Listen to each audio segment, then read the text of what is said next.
It's like a car wreck, and you see total devastation. And everybody walks away, and you think, okay, great, everybody's okay. But then later on, they die from internal injuries that people couldn't see. Well, when you're a child and you're a victim of sexual molestation, your total innocence was robbed, and your trust in people that you thought was a trusted individual. Yes, ma'am. And that's something that just doesn't, sometimes never comes back. And that is the major cause of being the victim of a molestation.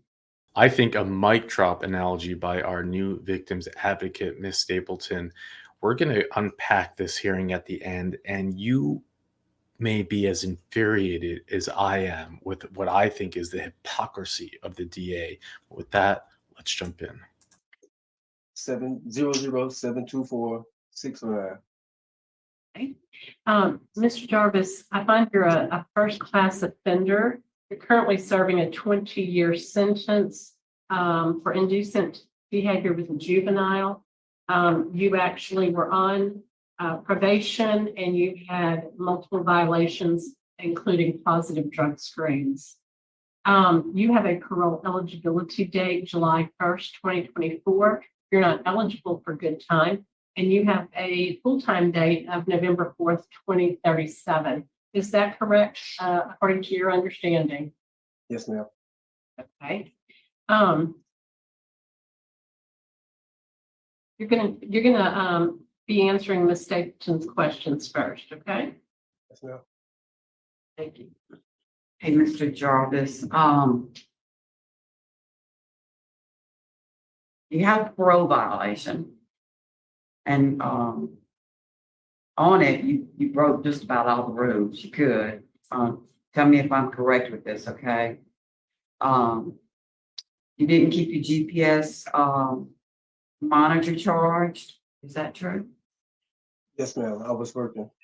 Okay, failure to stay at the listed residence, a positive drug scheme, failure to attend sex offender treatment, providing falsified sex offender treatment attendance records. In addition, the subject did not pay the court ordered fine. Is that right? Yes, ma'am. That's what I was wondering. So, you're accused of, well, you've been convicted of indecent behavior with a juvenile, a young juvenile. I don't, because you haven't had those classes, and I see here where I believe you wanted the classes. Is that correct? Yes, ma'am. Yeah. And I see Thanks. here that you Ma'am, can I listed. say something? Uh-huh. He has been taking some classes we have tablets here, and he has been taking some classes, but I hadn't got all his certificates off of there. But as soon as I can get them off today, I will email them to you all. Has he finished sex offender classes? Yes, ma'am. He has done 280 some classes. He got 200 some 80 certificates in different things like jobs, different kind of jobs, construction, truck driving, and forklift, and some sex abuse classes, sexual harassment and stuff like that. But I could get them off and get y'all email and send y'all copies of them. Yeah. Because it's going to take me a minute to get them off. Mr. Jarvis, do you feel like there's a lack of program there for a sex offender, like a sex offender class? Yes, ma'am. So you did take those classes? Yes, ma'am. Oh, okay. All right. That's good. What victim awareness? Do you understand what your victim may be feeling after something like this? Yes, ma'am. Okay. Some people say, well, it's like a car wreck, and you see total devastation. And everybody walks away, and you think, okay, great, everybody's okay. But then later on, they die from internal injuries that people couldn't see. Well, when you're a child and you're a victim of sexual molestation, you know, your total innocence was robbed and your trust in people that you thought was a trusted individual. Yes, ma'am. And that's something that just doesn't, sometimes never comes back. And that is the major cause of being the victim of a sexual molestation. I wanted to read here what the district attorney has to say. They're opposed. You do have opposition from law enforcement and the district attorney. The offender received the benefit of an extremely generous plea agreement, but cannot apply with the special conditions of his probation. We believe this is indicative of how he would act if released on parole. Furthermore, we do not believe he has served near enough time for the trauma he inflicted upon his victim and the family. His sexual predator is where he needs to be. That's the district attorney's office.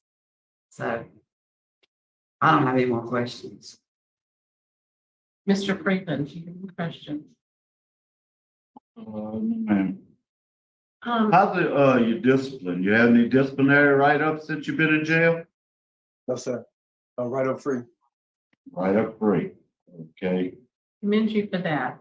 thank you. I'm just curious, I need to know, how many children do you have, biological children do you have? I have 4, 3 girls and a boy. 3 girls and a boy. Ma'am. And how old is your youngest? My boy, he's gonna be 5. Next month on the 15th. Okay, so, and you've been incarcerated for 4 years? 4.5 years? 4.5. You really haven't gotten a chance to know him yet. No, ma'am. But I have talked to him like on the wall phone. Like he's been hollering. He just started calling me daddy, and he's just starting to get to know me. But I never really had to be in this life, to take care of him. And that's what I'm basically trying to get back to and support him and the family and my family, and take care of myself with the job that I have ability to get to have to work for. And your victim was a stepdaughter, is that correct? Yes, ma'am.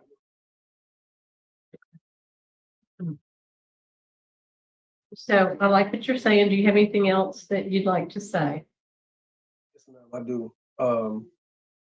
Okay, by me being here, I had came here to this facility in 2019, and like you guys say, I never had any write-ups. I've been right up free. I've been staying out of trouble. I don't get into any type of bad environment, trouble, none of that. I stay out the way, and I do anything just to get back to society to help my family. And I lost a lot of family members since I've been down, and that took a lot of pain away from me. You know what I'm saying? And I feel like I can get my people back together, and by me getting back in their lives and my kids' life, my family, I can support them better and not let anyone down again, like coming back to jail.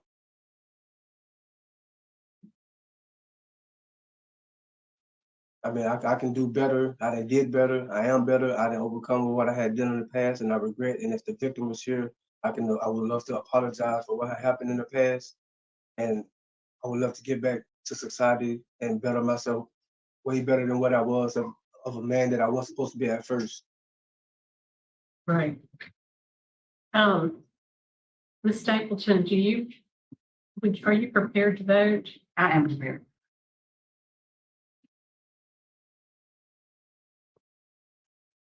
My vote is to deny. Based upon, when you were off the last time. Yes. Participants. Oh, I'm I sorry. am so sorry. I am so sorry. My apologies. I have with us Ms. Lanisha Garina. You are the mother of his son, is that correct? Yes, ma'am, I am. Okay. And what would you like to offer to this decision-making program? I would like to add to the decision to the point where he's not a threat to society, okay? He's been out his son's life for like almost 5 years now. My son's going on 5 years old. He had autism. He need his dad. He always asking for his dad. His auntie right now can't be with us because she had open heart surgery, and he help out with his auntie a lot. And they really need him. Like, they really need him. His son need him the most. He have talked to his son, but my son don't really know him like talking about. How many children do y'all have together? We have one son together. Was there anybody at the facility that would like to make a statement? Jones? No, ma'am. Is the daughter gonna be around him when he comes to be with his son? No.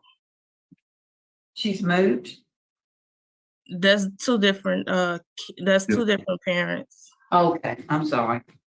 I'm sorry for the confusion. I understand. Okay.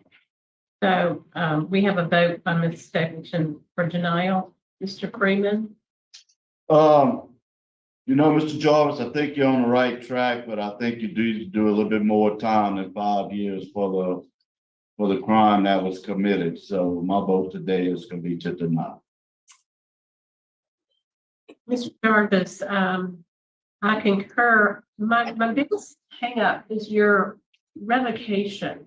I mean, you failed to show any desire to follow the rules. And you have impressed me with your disciplinary conduct while you're incarcerated.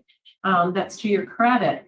I would hope that you would get some more programming in the area of sexual victim awareness. So at this time, my vote is to deny. So you've been denied today, sir. Thank you.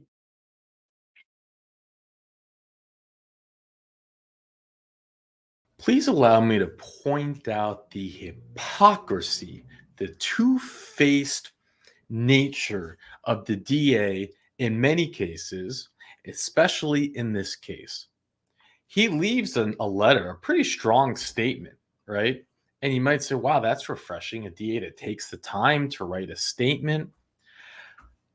But let's not forget that it's the same DA, maybe not him specifically, but the same office that gave this man probation. It gave him probation. This crime happened in 2015. It wasn't until 4 years later that he violated his probation that he got locked up. And let's read through this crime, and it is going to piss you off. I can only read through parts of it because it lists an address, even though it's a partial address. With YouTube rules, I'm just going to have to, I'm going to read the full thing, but I'm going to go away from the screen share. Thank you, Richard, for providing this. 28-year-old Baton Rouge man accused of repeatedly sexually assaulting an 11-year-old girl, his stepdaughter, during the span of a week was arrested Tuesday. Okay? This is the crime that he received probation for. The girl's mother called the police after walking into her living room Monday and finding her daughter partially clothed while Carlos was looking inside the refrigerator, just grabbing a snack after the everyday sexual assault of an 11-year-old, his stepdaughter. The victim told police that when her mother entered the room, Jarvis moved away and opened the refrigerator door to act as if he were looking for something. The victim also told police that Jarvis had showed her several adult movies over the span of a week using a PlayStation 3, cell phone, and laptop computer. She also said that he sexually assaulted her. She uses the R word 5 times in the living room during that week. And the DA gave him probation. He did not have to serve 1 day in prison. The same DA that has the, as I said, hypocrisy to make sure to leave a statement. Is it because there's a new governor in town? Is it because they're finally taking victims, survivors seriously? I don't know. I don't know. But let's just keep that in mind. Let's not be fooled. Let's not be fooled. Police presented the girl with a photographic lineup of men with similar features, and she identified Jarvis as the accused. He was booked on first degree, the R word, and also indecent behavior with juvenile and sexual battery. And of course, what did they give him? They gave him the lesser charge of indecent behavior with the juvenile. Clowns. Clowns. They're a bunch of clowns. And then to have the audacity for the mother of his child that he had while he was out on probation, mind you, who's autistic, and I know our mods and others in the chat have autistic children. But for him, and they may feel the same way about this, he's probably not even going to be allowed to be around his child. For her to come out and say he needs him, really? You think your child needs to be around this person?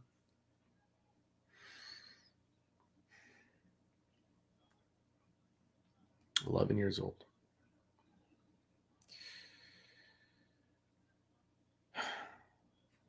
I like the analogy that Miss Stapleton, who I just, the new victims advocate, and we got some things we're going to show you about her. She's every bit as good. I mean, she's just wonderful. She's a true victims advocate. It's what she's been doing with much of her life.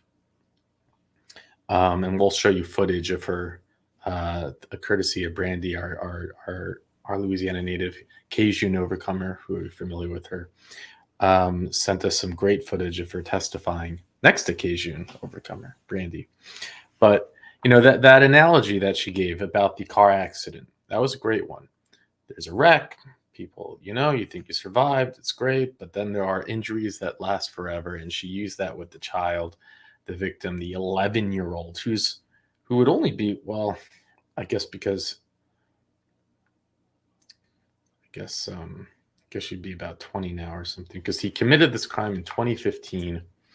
He got probation. He violated in 2019. He's been locked up for 4 years. So that's 9 years.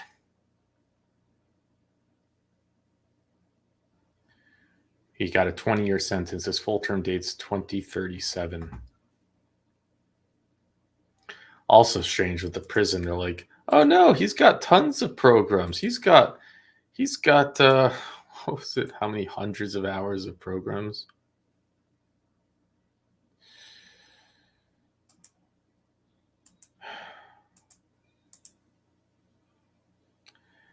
And I don't know.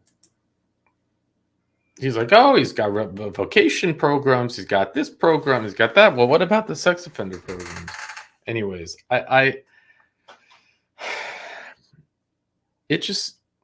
maybe you feel the same way. It's just, how does a DA give someone like this probation? It just makes no sense. And, these parole hearings getting publicized, maybe it will start to change it. Maybe things will change. I am feeling good about this. It's a tougher on crime board and whatnot. But anyways,